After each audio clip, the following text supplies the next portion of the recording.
Hi, and welcome to Inside History. I'm your host, Bob Carter. We're at the Palm Springs Middle School this afternoon, and we're talking to Sharon Koskoff.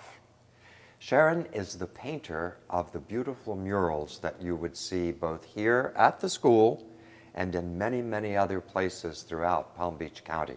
Welcome, Sharon. Thanks for having me, Bob. Love to be here. Sharon, what is the difference between a painting and a mural? What a great question. A painting is usually done on canvas or paper. A mural is on a wall and generally quite large. Why are they important?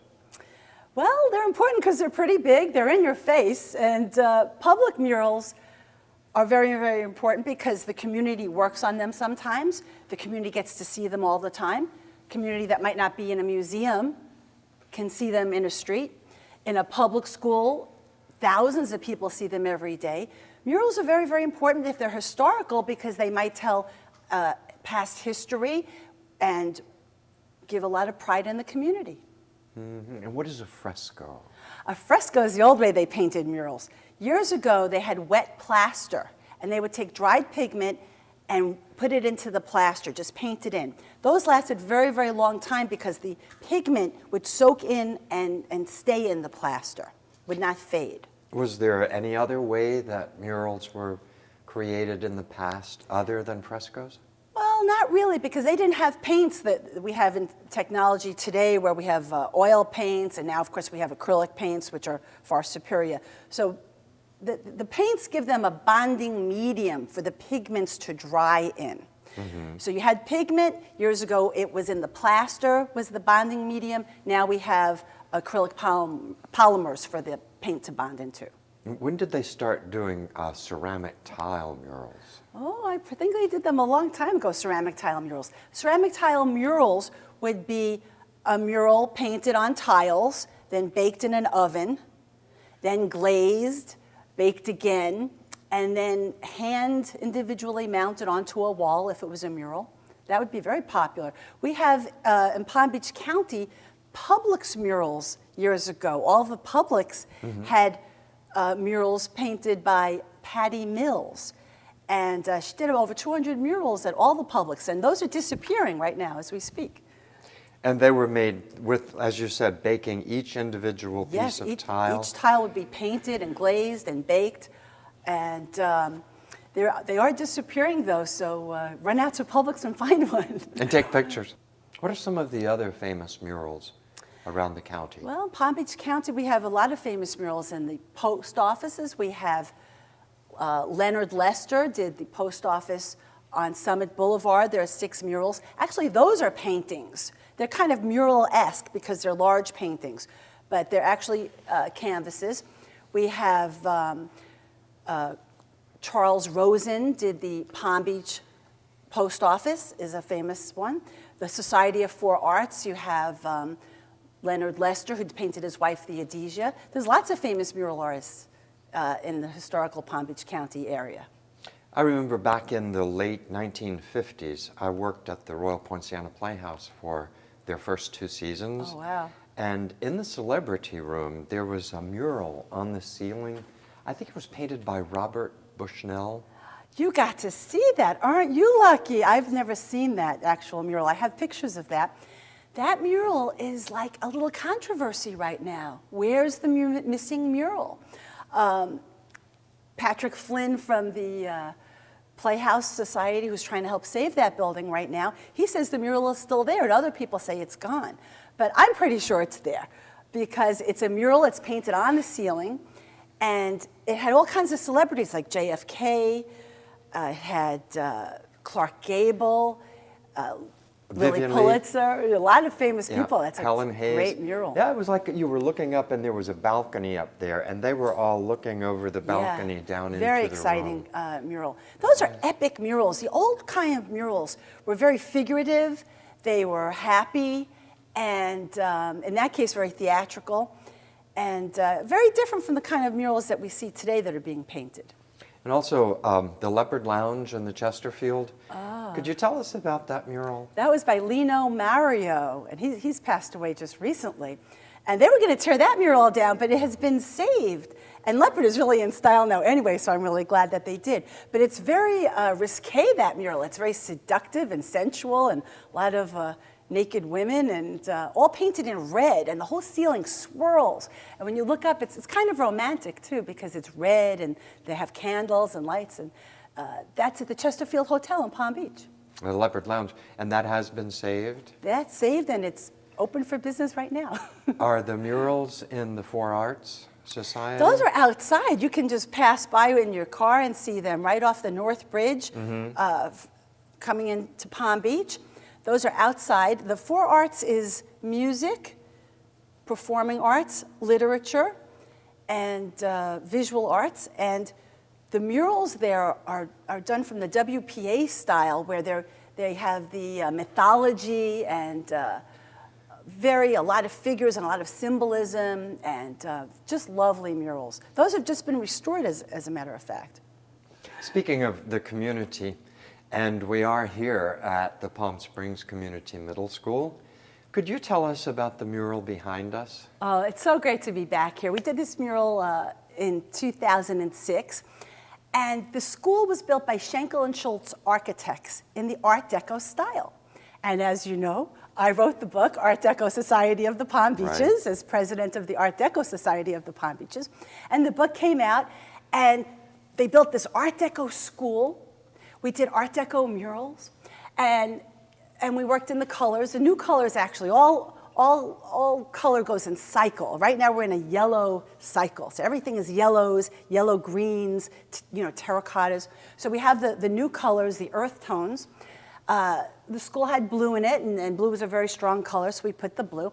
And we kind of have a cityscape, because it was like we didn't want the palm tree, the typical kind of palm tree and Everglades, although we're going to see a lot of Everglades murals coming up. But the logo to the school is the stingray. So we have the stingray, proudly in the middle, and it's very Hollywood and colorful and fun, and it's very kind of New York right here in Palm Springs. What are some of your other favorite murals that you've done recently? Well, we did the YMCA mural in Boca Raton. That's very colorful and bright and has all the logos of swimming and family and heart and handshakes. That was a very fun mural. One of my most favorite murals is in Delray Beach at Pine Grove School. We call it the Peaceable Kingdom. And it's all colorful animals. And the lion, which traditionally would eat the lamb, is gently sitting with the lamb. And that's one of my favorite murals. I have so many favorite murals. How can we guarantee, Sharon, that the things that we leave behind, which, like you said, they make a statement about who we are and where we've been and our current history also. So how can we guarantee that we hold on to these works of art? Well, we have to educate the public, make them aware of the murals, let them know what the significance is, the significance of the architect who built the building, the significance of the artist. The internet is a great tool now for these kind of things, but shows like this that educate people, that make people want to go and visit the murals, that document the murals, take pictures, write books about the murals. All these things are special, but people connect to a mural because it's a sense of place. It's an environment. See, a painting sits here. A mural goes around and around and onto the next wall and onto this wall and over the doorway and into the bathroom. A mural doesn't have to stop because a mural could be architectural, it could be decorative. And people, whether they pass it by back and forth all day or they just see it once, it captures them. It's striking, it's memorable. And murals are important for all of those reasons. I know back in the Depression, President Roosevelt started the WPA program. Yes, the New Deal. Has there been any talk in our current crisis that they will put some artists to work or Well, I would just love that. That would be, they know that as a model that works. They know that putting people to work in construction works. Hoover Dam was an excellent example of an Art Deco WPA project. But art is really important in the schools because what we've seen is schools that were F schools What C schools have risen to A schools when they have murals. This is actually documented that a lot of the murals that I have in these schools, because what happens is the principal cares, the teacher cares, the kids care, everybody starts to care about their environment, they care about what they're learning about. And when people care and they're happier, they see a mural, they feel better, it's just a whole, you know, kind of pyramid of effects, what a simple mural could do. Very quickly, you mentioned before about some murals in our post offices. Yes. What are some of the memorable ones? Well, you know, in the Depression days, they created these murals and they did not want the controversy. So what they did, you know, they weren't going to show the people on the soup lines and they tried to uplift the people. So what they did was they painted heroes. And that was very, very smart because it made people feel good. The post office was the real center, the community, the hub, the real art in public places. So you'll see Everglades murals. You'll see murals of James Hamilton, the barefoot mailman. So these are the heroes of, you know, through thick and thin, he was able to deliver the mail in Palm Beach County. James Edward Hamilton actually lost his life delivering mail. It's a true story. That's why it went down in history. Well, thank you for that, Sharon. We're going to be right back with Sharon Koskoff on Inside History. Stay with us. American hero. I want to help people. I want to make a difference. I want to get things done. Could I be a hero? She had to apply. I should give this a try. There she met people who shared her passion, people who wanted to make change, people who joined AmeriCorps. They cleaned beaches, they helped wildlife. Together they served, together they made a difference. Together they were heroes. In AmeriCorps, you can be a hero too. Join AmeriCorps. Welcome back to Inside History. I'm your host, Bob Carter. We're here with Sharon Koskoff at the Palm Springs Middle School in front of a mural that Sharon painted about 2 years ago. Sharon, how old were you when you started doing murals? I was 14. I was young. And how many have you done since then? Since then, hundreds and hundreds of murals. Do you make sketches first? Do you draw it out first? Yes, we always make a sketch for lots of reasons. Historically, they made sketches and would show the client what they were doing, and you'd go back and forth. And that's still one of the same things with mural painting, where you go to a client and you show them what you're going to do. This way, there's no surprises, and this way, you have an idea where to start. So if we wanted to do a mural on the history of, say, the Seminole Indians in the Everglades, and you were commissioned to do that, then you would first sketch it? No, first we research. It's all about the research because you want accuracy. If you wanted something with the Seminoles, you would want to know what they wore and what they looked like, what colors were of the time, because you'd probably want historical colors. So first I would do tons of research, and I would gather a very thick portfolio, and I would find images that worked and didn't work, and then put them all together like a collage to create my sketch. Have you done murals on historical times, events, things? Yes, the Love's Drug mural that we did in Delray captured 3 vignettes from history. We had the old train station, we had the tomato crate man, and we had the pavilion on the beach. And those were from the Delray Beach Historic Society. We did research with them. What were some of the historical murals that were done here in Palm Beach County during the Art Deco era? Well, some must-see murals would be the Clewiston Inn. That was done by Clinton Shepard, and that is a wonderful historical mural. And he was, in the 1940s, he was the executive director of the Norton Gallery and Museum of Art. And he was a mural artist. And he painted the Everglades, and it was a way of reawakening the audience, because the Everglades has been around for millions, well, I don't know about millions, it's been around for a very long time. It's this perfect ecosystem. And to this day, the Everglades is a very favorite theme in a lot of schools that we've painted. Another must-see mural that you could see would be the Scottish Rite Temple in Lake Worth. That was painted by Bernard Thomas in 1984. And that is an epic mural of King Solomon's mines. He traveled to Jerusalem and he did this wonderful, there's hundreds of people in the mural, and it shows how they're building this King Solomon's temple where they actually found the Ten Commandments. So that is a historic mural. And we just have some great murals here in Palm Beach County that you should see. The Flagler Museum. For those of you who don't know, the Clewiston Inn is in Clewiston, Florida. It's a short drive, well worth it. It's not only you can stay overnight, but they also have a dining room, and they serve some very good food. Yes. And you could take in a very historical mural while you're there.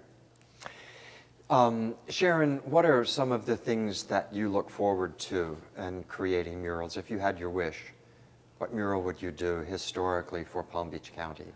Well, I've always wanted to do the Delray Beach, the woman on the raft. We have a wonderful photo in the archives of this woman. She's all dressed up in her Victorian garb, and she's on a raft crossing the Intracoastal before the bridge. And it shows kind of women being independent, and it kind of shows the formality of the time, and it's also kind of shows, you know, it was so hot, there wasn't air conditioning in those days, and here they're all prim and proper and all buttoned up, and you're just on a Sunday afternoon traveling across the Intracoastal. How do the techniques used today compare to the techniques used in the past to create murals? Well, I think technology has helped us a lot. When I paint a mural, I use a hair blower. So it's super fast dries. If it doesn't dry fast enough, I can use the hair blower, dry it, give it a second coat, a third coat, because you might not realize that when you see a mural, it's not just painted once, it's painted like 3 times. So we also don't seal murals that are indoors.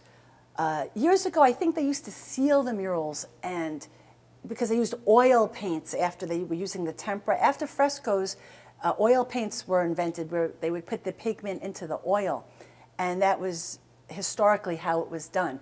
And oil paints took days and weeks, years to dry. Sometimes they think some of the old oil paintings are still wet. They never quite evaporate.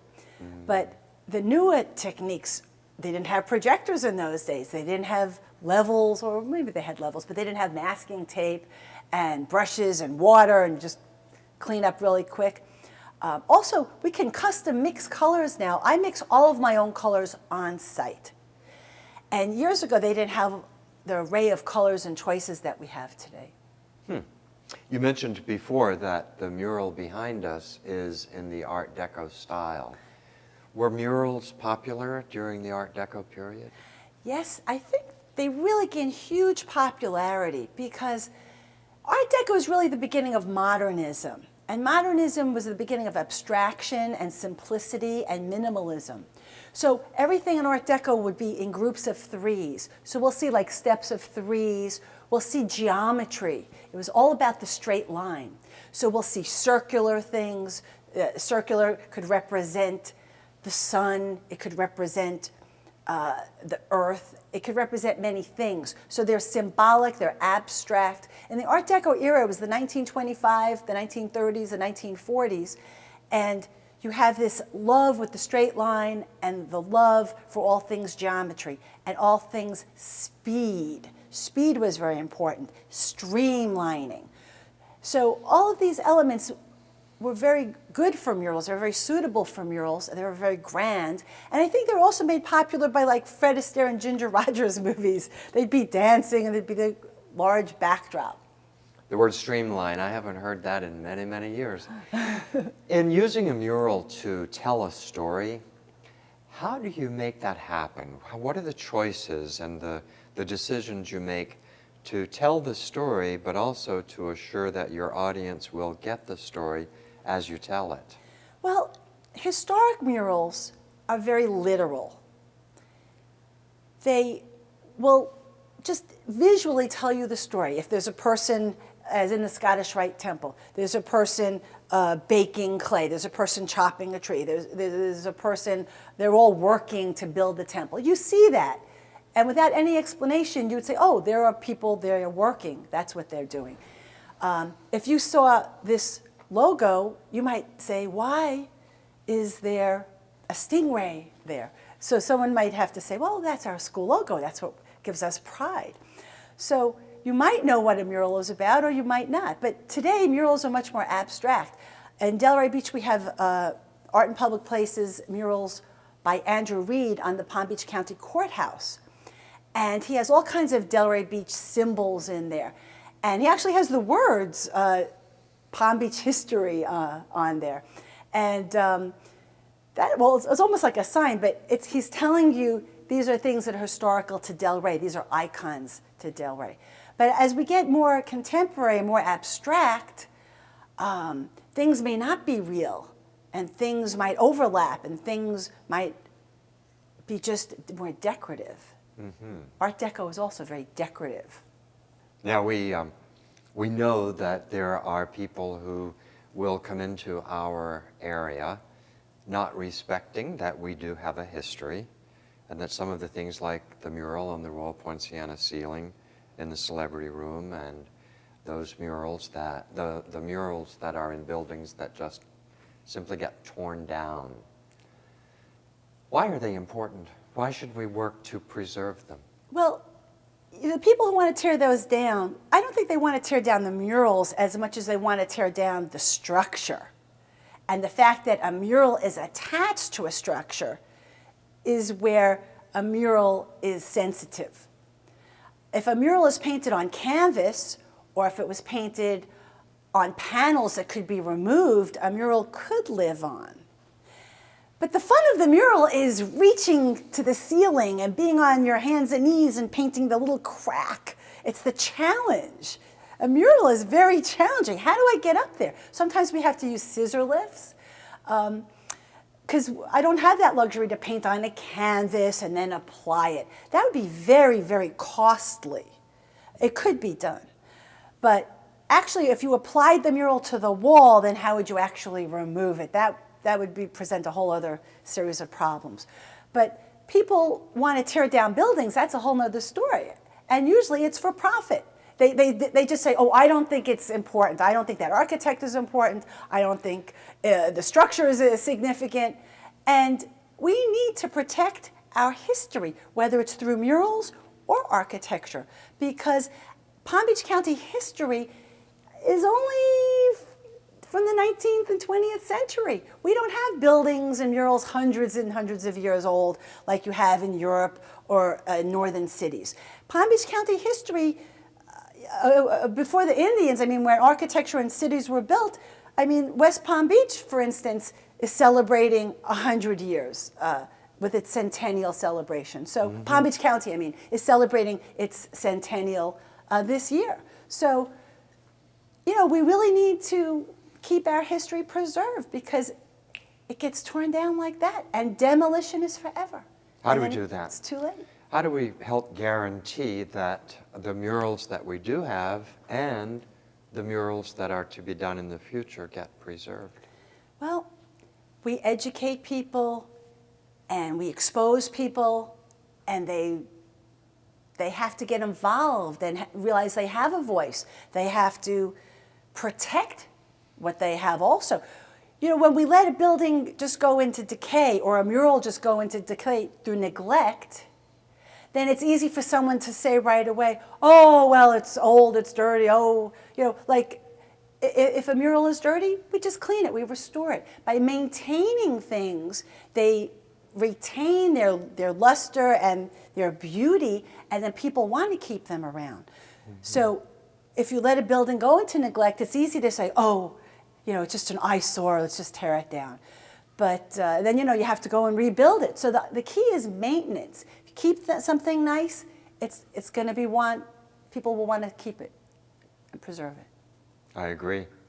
And we do have a lot of things here in Palm Beach County that should and do need to be preserved. The Flagler Museum murals are an excellent example. The ceilings are just beautiful. They're angelic. They're romantic. They remind us of a day of the Gilded Age. But not every building can become a museum, obviously. So, you know, that's one way of protecting something. But the Flagler Museum has lovely ceiling murals.